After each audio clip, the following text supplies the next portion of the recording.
안녕하세요. 의약품 이상사례 보고제도의 배경과 의약품 이상사례 수집 및 활용에 대해 알아보겠습니다.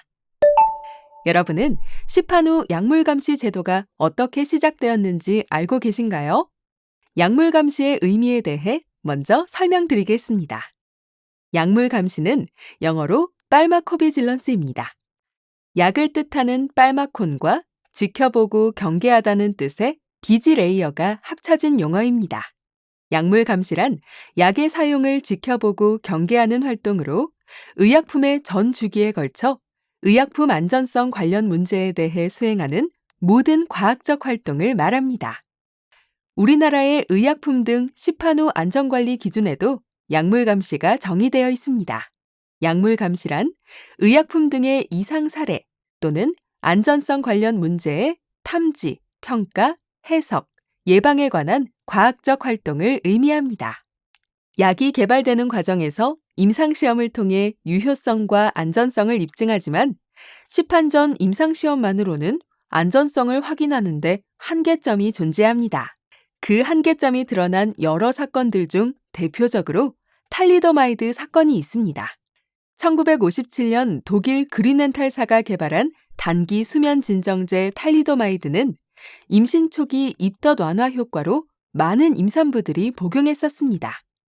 그런데 탈리도마이드를 복용한 임신부들에게서 사지결손증 기형아가 출산되었고 그 원인을 밝히기 위한 약물역학 연구 결과 탈리도마이드의 혈관 생성 억제 작용으로 임신 6주 이내에 복용한 경우 사지결손증 기형아가 태어난 것으로 밝혀졌습니다. 결국 탈리도마이드는 1961년에 독일을 시작으로 전 세계 시장에서 퇴출되었습니다. 그 이후에도 시판 후 안전관리의 중요성을 인식하게 하는 여러 사건들이 있었습니다. 시사프라이드, 페닐프로파놀아민, 로페콕시브, 시브트라민 등은 시판 후에 새로운 중대한 약물 이상 반응이 발견되어 국내 시장에서 철수되었습니다. 그러므로 시판 후에도 지속적으로 안전성을 모니터링하는 약물 감시 활동이 필요합니다. 그렇다면 시판 전 임상시험에는 어떤 한계점이 있을까요? 그림과 같이 의약품이 개발되어서 판매되기까지는 기초 연구부터 비임상시험, 임상 1, 2, 3상의 여러 단계를 거치게 됩니다. 하지만 임상시험만으로는 관찰 기간이 제한되어 있고 연구 대상자가 한정되어 있기 때문에 모든 이상 사례를 파악할 수는 없습니다. 이러한 한계점은 크게 6가지의 이유로 설명할 수 있습니다. 시판 전 임상시험은 연구 대상 수가 적고 관찰 기간이 짧으며 연구 디자인이 실제 사용 환경에 비해 단순합니다. 그리고 일반적인 임상시험은 대상자 연령이 노인과 소아를 제외한 중간 연령이 많고 정해진 특정 용량으로 수행하기 때문에 실제 사용보다 약물 용량 노출 범위가 좁고 관심 대상 결과 변수만을 설정하여 측정하는 간접적인 방법으로 수행됩니다. 따라서 시판 후 안전관리를 통해 이러한 한계점을 보완해야 합니다. 시판된 후에는 의약품이 광범위하게 사용되기 때문에 시판 전 임상시험에서는 발견되지 않았던 약물 이상 반응이 새롭게 나타날 수 있습니다. 시판 후 약물 감시 활동을 통해 의약품 이상 사례 자료를 수집하고 수집된 자료를 이용해서 의미 있는 안전 정보를 탐지하고 이를 기반으로 안전 조치를 실시하거나 정책에 반영해서 궁극적으로는 국민 보건 향상에 기여하게 됩니다. 이러한 시판 후 이상 사례를 수집하기 위해 의약품 이상 사례 보고 제도가 시작되었습니다. 지금부터 이상 사례 보고 제도에 대해 살펴보겠습니다. 1960년대에 여러 국가에서 시판 후 이상 사례 보고 제도가 시작되었습니다. 미국은 1962년부터 시판 후 이상 사례 보고 제도가 시작되었습니다. 프랑스는 1973년부터 지역 약물 감시센터를 통해 이상 사례를 수집하고 인과성 평가를 실시하고 있습니다. 영국은 1964년부터 옐로우 카드 이상 사례 보고 시스템을 도입하였고, 일본은 1967년부터 자발적 부작용 보고를 실시하였습니다.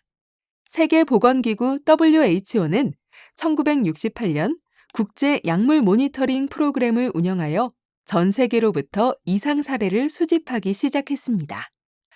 1978년에 WHO 협력센터로 웁살라 모니터링 센터 UMC가 설립되고 이후 이곳으로 전 세계 이상 사례가 수집되고 있습니다.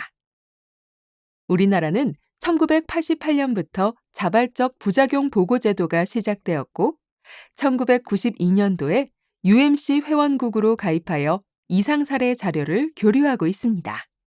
부작용 사례를 체계적으로 수집하기 위해 각 국가별 자발적 부작용 보고 시스템을 운영하고 있습니다.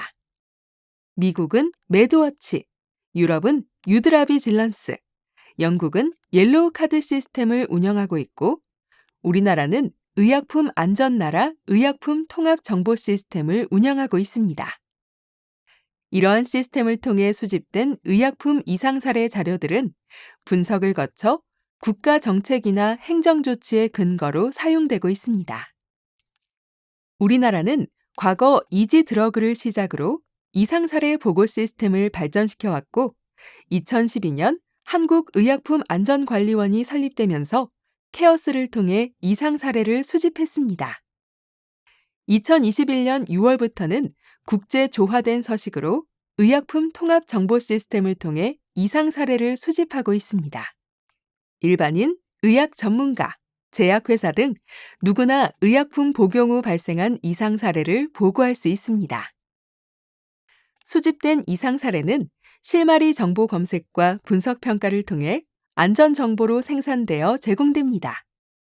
여기서 실마리 정보란 약물과 이상 사례 간의 새로운 잠재적 인과관계를 제시하거나 알려져 있는 관계라도 새로운 측면을 제시하는 정보입니다. 뿐만 아니라 국내에서 수집된 의약품 이상 사례들은 전 세계 부작용 보고 자료를 수집하는 웁살라 모니터링 센터로 송부되며 분석 가능 형태의 원시 자료로 제공되기도 합니다. 수집된 이상 사례 보고 자료 활용의 대표적인 예입니다. 의약품안전원은 이상 사례 보고 조회 서비스를 통해 기초적인 통계 자료를 제공하고 있어 누구나 연도별, 보고원별, 환자의 성별, 연령대별 보고 현황을 조회할 수 있습니다. 또한 의미 있는 안전정보는 식품의약품안전처를 통해 해당 의약품의 허가사항 변경으로 이어질 수도 있습니다.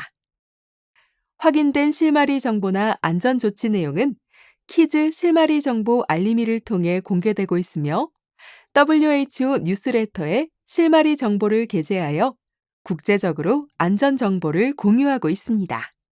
더불어 수집된 이상 사례들은 분석 가능한 형태로 품질 관리가 이루어진 후 원시 자료 형태로도 제공되고 있습니다.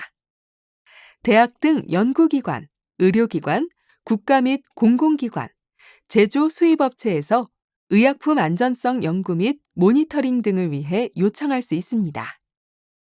지금까지 약물 감시의 배경과 중요성, 의약품 이상 사례 수집 및 활용에 대해 살펴보았습니다. 감사합니다.